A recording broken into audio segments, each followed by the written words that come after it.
Today you already answer departments of brain. Rhombencephalon subdivides into medulla oblongata or myelencephalon and metencephalon. And metencephalon consists of what? Pons and cerebellum. Next time you will prepare midbrain, that is mesencephalon. And you know that prosencephalon consists of diencephalon and telencephalon. And diencephalon, I write here, diencephalon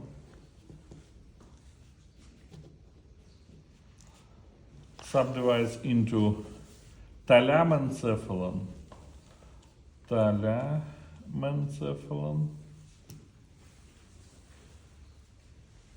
and hypothalamus.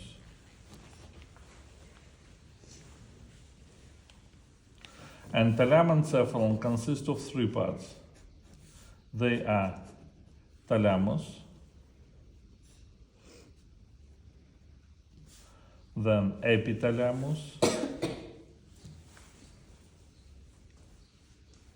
and metathalamus.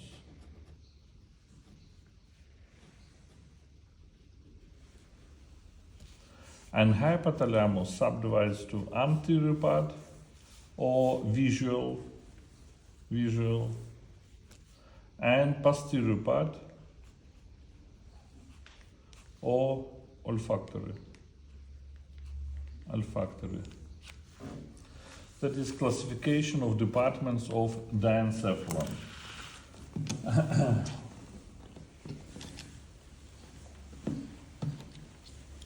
Look here, that is midbrain. And midbrain in preparate consists of two parts. Upper part of midbrain, that is roof of the midbrain or tectum, and it has four colliculus, quadrigeminal colliculus. These two, superior colliculus and inferior colliculus. And inferior part of midbrain, that is peduncle, peduncuли cerebri. Today you prepare three peduncles of what? Cerebellum. And next time you will prepare peduncle of the brain, pedunculi cerebri. Here it is in this model. That is roof or tectum of midbrain and pedunculi cerebri. Now I will draw diagram of midbrain, and you should draw this diagram next time. That is midbrain.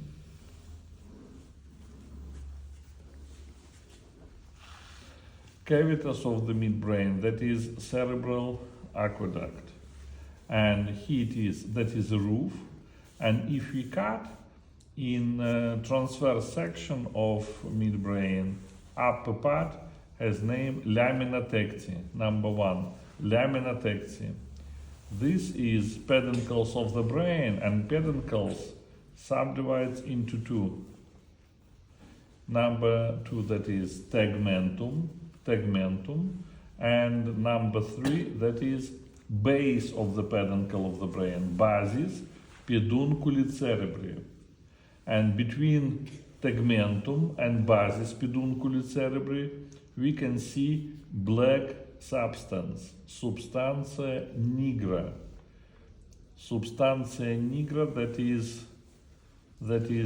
is a border between tegmentum and basis pedunculi cerebri. And number four, that is cerebral aqueduct, and five, black substance, substantia nigra. Now, inside of quadrigeminal colliculus, for example, that is transverse section at the level of superior colliculus. If it is superior colliculus, inside we can see nuclei of superior colliculus, nuclei colliculi superioris. And from this nucleus start tractus tecta spinalis. Number 6, nucleus of superior colliculus. Number 7, tractus tecta spinalis. And number 8, decus saxo dorsalis tegmentii. dorsal decussation of tegmentum. Next, in tegmentum, largest nucleus of the midbrain. You already know what is the name of this nucleus? Who can answer? What is the largest nucleus in midbrain? Yes, red nucleus, nucleus ruber, nucleus ruber. Number 9 in my diagram, number 9. And this nucleus gives beginning for tractus rubra spinalis, number 10, tractus rubra spinalis, and this tract makes ventral decussation of tegmentum, decussatio ventralis tegmentum. Laterally from red nucleus we have lemniscus medialis, that is 12, and lemniscus lateralis, number 13. Lemniscus medialis, today you already know, consists of spinothalamic anterior and lateral and bulbothalamic tracts. And lateral lemniscus, that is auditory fibers. Auditory fibers. Here it is the same. Next, these two fascicles you already know. Fasciculus longitudinalis medialis. Here it is, what is it? Formatio reticularis, number 15. And nuclei of cranial nerves. Today you already know 8 cranial nerves, from 5th till 12th. In midbrain we have another 2 cranial nerves, third and fourth. Third cranial nerve, oculomotor nerve. It has motor nucleus, near of cerebral aqueduct, number, what is last number? 15. That is why 16, that is motor nucleus of oculomotor nerve, nucleus motorius nervi oculomotorii, and autonomic parasympathetic nucleus, it is nucleus accessorius, number 17, nucleus accessorius. And third nerve leaves midbrain in ventral surface, and this place between peduncles has name fossa interpeduncularis, number 18, fossa interpeduncularis, and here it is oculomotor nerve, that is third cranial nerve, leaves midbrain. If we cut midbrain at the level of inferior colliculus, everything will the same, everything. Here it is, will nuclei of inferior colliculus, the same they give tractus tecta spinalis, but at the level of inferior colliculus, near of cerebral aqueduct, we have only one motor nucleus of fourth cranial nerve, that is trochlear nerve. That is, I put here number 1, that is motor nucleus of trochlear nerve, nucleus nervi trochlearis, and this nerve leaves midbrain in dorsal surface at the level of inferior colliculus, that is fourth cranial nerve, nervus trochlearis, trochlear nerve, nervus trochlearis, nervus trochlearis. In my model, look here, that is superior colliculus, here it is inferior colliculus, and this nerve, this cranial nerve, that is trochlear nerve. It leaves midbrain at the level of inferior colliculus, that is trochlear nerve, and in ventral surface, look here, that is pedunculate cerebri, here it is fossa interpeduncularis, and you can see third cranial nerve, oculomotor, nervus oculomotorius. And last, in peduncles, we have some tracts. Number 19, I think. Tractus frontopontinus. It starts from brain cortex, from frontal lobe of the brain cortex, and goes to pons. It finished in nuclei pontis. Today you already know where this nuclei, And tractus frontopontinus start from frontal lobe of hemisphere and goes to nuclei pontis. Next, number 20, tractus cortica nuclearis. 21, tractus cortica spinalis, both anterior and lateral. And 22, tractus accipita tempora pontinus. Start from occipital, temporal, parietal, the same lobes, and goes to nuclei pontis. That is why cortex of hemisphere of brain joined with nuclei pontis with the help of tractus frontopontinus and tractus accipita tempora pontinus. They goes to nuclei pontis, and from nuclei pontis tractus pontocerebellaris continues to cerebellum. That is why cortex of hemisphere joined with cortex of cerebellum with the help of two tracts. First, that is tractus cortica pontinus from cortex frontopontinus and accipita tempora pontinus, and tractus pontocerebellaris. Only this diagram you need to draw next time. All another my diagrams only for your understanding. Look here. That is thalamus. Thalamus has egg shape.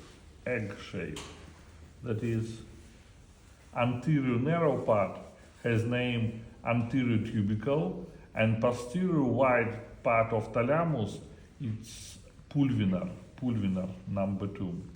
And both thalamus join together with the help of adhesio interthalamic adhesion.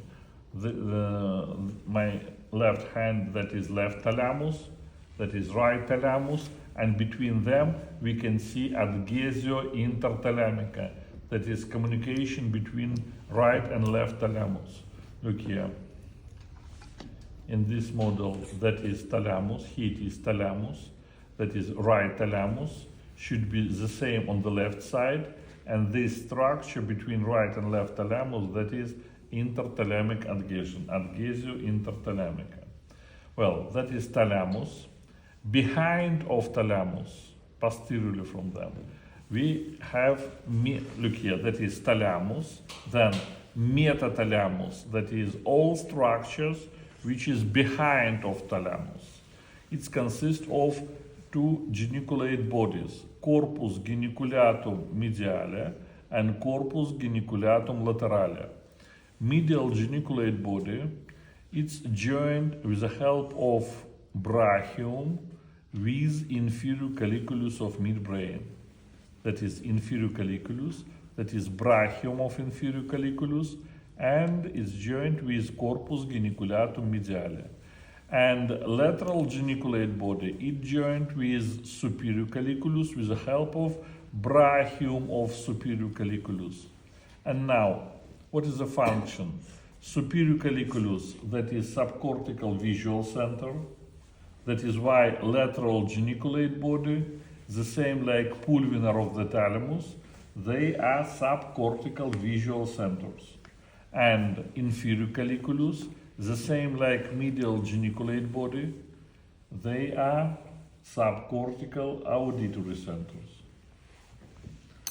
That is why here, look here at my diagram, that is superior colliculus, here it is inferior colliculus of midbrain, that is brachium of inferior colliculus, that is corpus geniculatum mediale, that is brachium of superior colliculus, and corpus geniculatum laterale.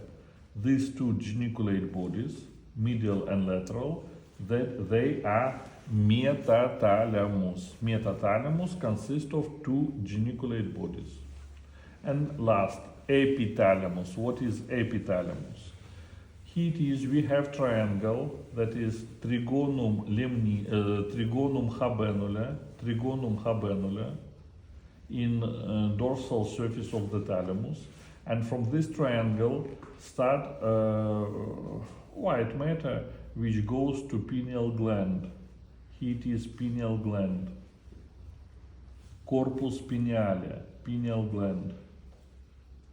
And this white matter which is joined triangle with pineal gland, that is habenula. And in front of pineal gland, right and left habenula join together and makes commissura habenularum. And all of these structures, trigonum, triangle, trigonum habenula, commissura habenularum, and pineal body, all of these structures, that is epithalamus. Well, thalamus has 5 groups of nuclei. Total number of nuclei in thalamus more than 40. But we will speak only about 5 groups of nuclei. Anterior nuclei, they are subcortical olfactory center. Posterior nuclei, subcortical visual center. Lateral nuclei of thalamus, that is place where lemniscus medialis finished. And lemniscus medialis, what does it conduct? Spinothalamicus anterior. Which type of sensitivity conducts spinothalamicus anterior? Feeling of what? Touch. Then lateral spinothalamic tract. What does it conduct? Pain and temperature. And bulbothalamic tract? Contours, proprioceptive sensitivity, and feeling of stereognosis. That is why lateral nuclei of thalamus, that is place where all types of sensitivity from human body take place. Everything what our body feeling, that is touch, temperature, pain, and proprioceptive sensitivity, everything present in lateral nuclei of thalamus. Medial nuclei of thalamus, that is extrapyramidal system, and central nuclei of thalamus, that is reticular formation. We described thalamencephalon, and now hypothalamus. Hypothalamus, I already said, that consists of anterior and posterior parts. Here it is. Hypothalamus, that is all structures which is below of thalamus. Here it is thalamus, that is why here, hypothalamus. Consists of optic chiasma, that is optic nerve, that is second cranial nerve, optic. It makes optic chiasma, then optic tract, tractus opticus, and tractus opticus goes to lateral geniculate body, it goes to superior colliculus of midbrain, and pulvinar of thalamus. It goes to subcortical visual centers. Behind of optic chiasma, we have tuber cinereum, and tuber cinereum continues into infundibulum, and infundibulum finished with hypophysis. That is optic chiasma. Behind of optic chiasma, we have tuber cinereum, and this tuber cinereum continues into infundibulum, and infundibulum joined with hypophysis. In a minute we discuss some words about hypophysis, and now we finish with hypothalamus. Behind of tuber cinereum we have mammillary body, corpus mammillaris. It is paired structure, that is here, mammillary body. And behind of mammillary body we have posterior perforated substance, substantia perforata posterior. All of these structures together makes hypothalamus. And hypothalamus, it has one again optic chiasma, optic tract, tuber cinereum, together with infundibulum and hypophysis, mammillary body, and substantia perforata posterior. Anterior part, that is optic chiasma, infundibulum, tuber cinereum, and hypophysis, that is anterior visual part of hypothalamus.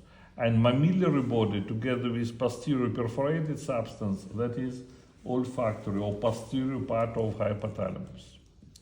Now, 2 words about hypophysis. Hypophysis or pituitary gland, it subdivides into two lobes, anterior and posterior. Posterior lobe, that is neurohypophysis, and anterior lobe, adenohypophysis. Neurohypophysis not produce hormones, but it accumulate them. And these hormones of posterior lobes of hypophysis, they produced in hypothalamus. We have supraoptic nucleus and paraventricular nucleus. These nuclei produce hormones, and axons of neurons goes to posterior lobes of hypothalamus and transport hormones to this posterior lobe. Who know what is the name of hormones in posterior lobe of hypophysis? Oxytocin and vasopressin, or antidiuretic hormone. These hormones accumulate in posterior lobe, and from here goes to blood and participate in function. Oxytocin, it's stimulate constriction of smooth muscles of uterus, for example, in time of delivery of fetus. And vasopressin, or antidiuretic hormone, it's regulate reabsorption in nephron, in tubules of nephron. Reabsorption. And another function of this hormone is constrict blood vessels, vasoconstriction, and reabsorption. Now, anterior lobe of hypophysis, it produces hormones, somatotropic hormone, adrenocorticotropic, thyrotropic, gonadotropic hormones, and these hormones produced in anterior lobe of hypophysis, but hypothalamus send to anterior lobe of hypophysis liberins and statins. Liberins, they stimulate function of anterior lobe, and statins, they inhibit functions. And these liberins and statins produced in hypothalamus and transport to anterior lobe of hypophysis through blood vessels, that is portal vessels, which start from hypothalamus and goes to anterior lobe of hypophysis. That is why anterior lobe joined with hypothalamus with the help of blood vessels, and posterior lobe receive hormones from hypothalamus through axons of neurons. That is hypothalamo-hypophyseal system. Now, and that is last information today, third ventricle. Third ventricle, that is cavitas in diencephalon between both thalamus. Space between right and left thalamus, that is third ventricle.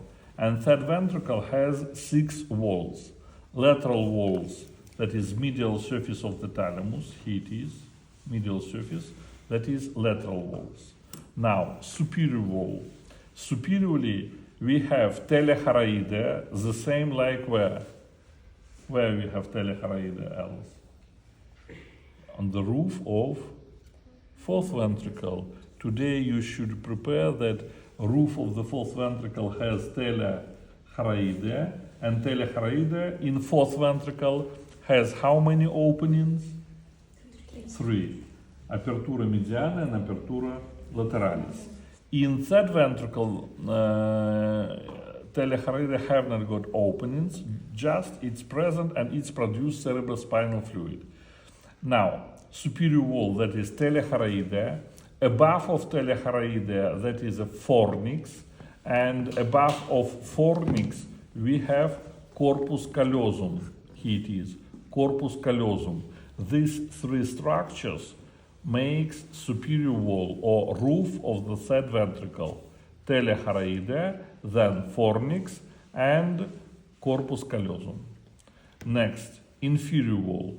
Inferior wall of the third ventricle, that is all structures of hypothalamus. Optic chiasma, tuber cinereum with infundibulum, mammillary body, and posterior perforated substance, all of them take place on inferior wall of third ventricle. And inferior wall has 2 recessus.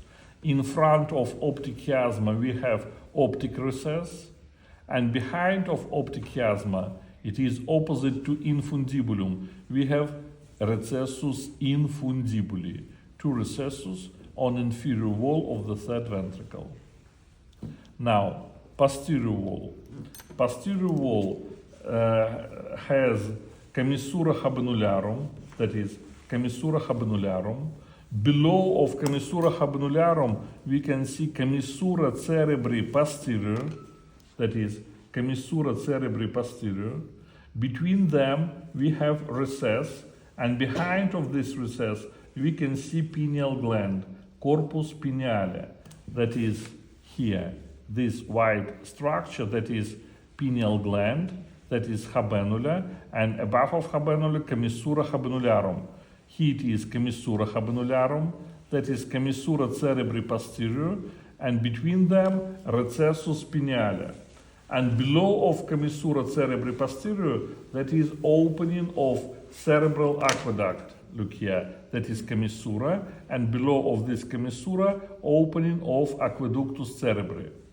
One again, posterior wall of the third ventricle consists of commissura habenularum, recessus pineale, commissura cerebri posterior, and opening of cerebral aqueduct. And last, anterior wall.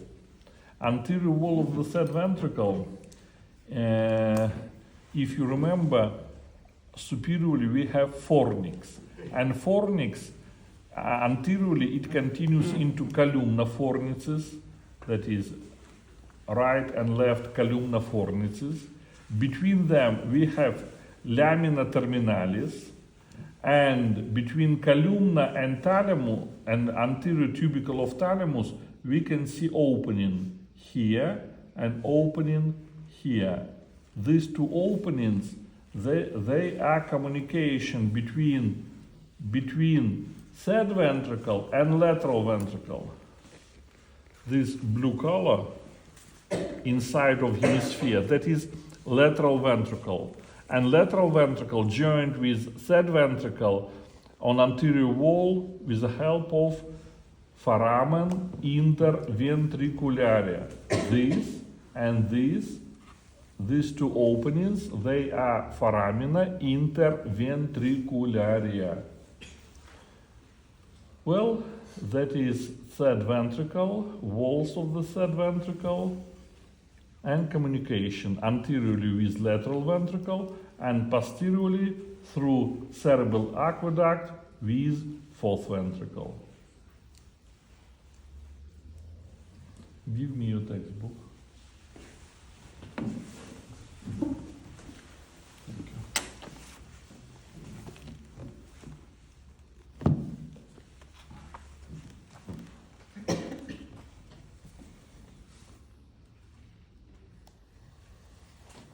Midbrain next time.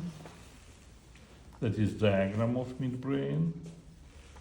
Forebrain and only diencephalon. Only this diagram you need to prepare, all another only for your understanding. Metathalamus, hypothalamus, and third ventricle till here, till telencephalon.